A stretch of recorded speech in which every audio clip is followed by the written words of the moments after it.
You can do it. All right, congratulations. Thank you. You're up for an Oscar. Yeah. 3? Yeah. Let's crazy. hope. It's crazy. It's Well, crazy. I was just researching and I was reading somebody said that you're shoo-in, that for sure you're going to win. I don't think That's that's not what we true. hear. That's not what we hear. That's not what we hear. But we try really hard not to pay too much attention and just to ride the ride and be grateful for being here. It's an amazing room to be in. We went to the Oscar luncheon and we saw an epic like fist bump Between Brad Pitt and Leonardo It DiCaprio. was so cool. They were And I right was like, next to us, and we were like, You won already. exactly.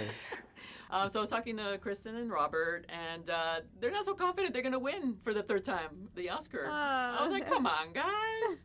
That song gave me chills when I was watching it. Their music's we hope so. incredible. We hope so. It is.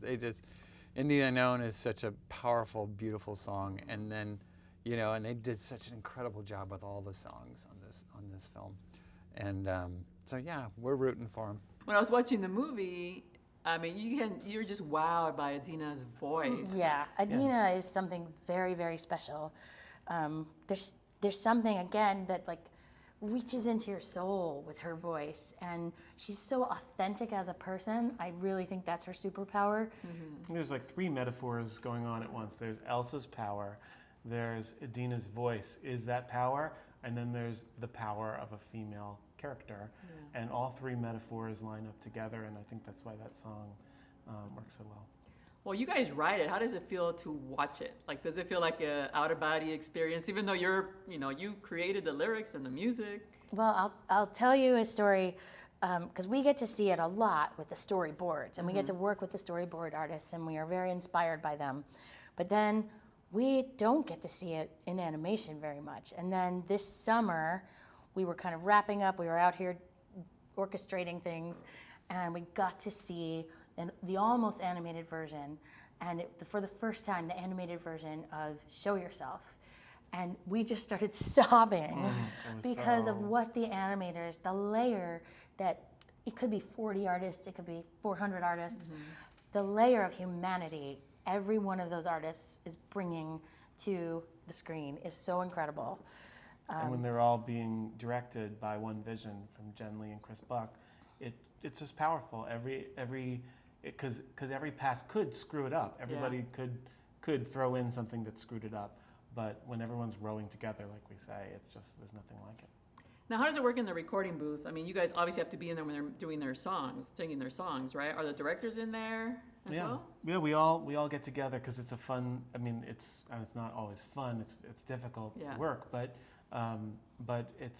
lots of people come into the booth, and because people like to see songs get recorded. Sometimes we have to clear it out because sometimes, especially on some of the harder songs that are tricky, we need to be able to give the artist the focus that they need just to go inside of Elsa's soul or Anna's soul and or Christoph or Olaf. Well, that's what I wanted to ask you. How do you, we got to go in the booth as press. It's nerve-wracking, darling. We can't sing. So how do you handle talent? Do you put on the kid gloves or do you get kind of tough on them sometimes? You know, at least with this particular group, they're like family. And I think we have a really good communication that we can actually, I can tell if an artist isn't feeling safe, and if the artist isn't feeling safe, then we solve it because they're all really good at knowing how to get themselves out of that moment. They're all professionals, and they're good at communicating. Like, I think I need a break, or I think I need some honey, and usually it's just about how to get them excited about this song and how to help bring out their humanity, and that's really fun. And I have to say, as a Latina, seeing Lopez's as Oscar nominees and your name in lights, I mean, how do you guys feel representing, that you're sort of a role model for a lot of people like us and younger people who know that you can do it? Kristen gets the Lopez via me because we're married. Right. She's Swedish and Irish. But I love it. I gotta say, I do, and I take responsibility carrying a Lopez name, and I'm very, while I can't claim the DNA, I can claim the feeling of otherness and not being represented enough in culture. And I take that very seriously. And I every time I'm given a platform, I try to fight for the people behind us, and I think about all those women or those people of color coming up who need to know you can do this. There's a place for you, because if you feel like there's no place for you, then why are you going to do it?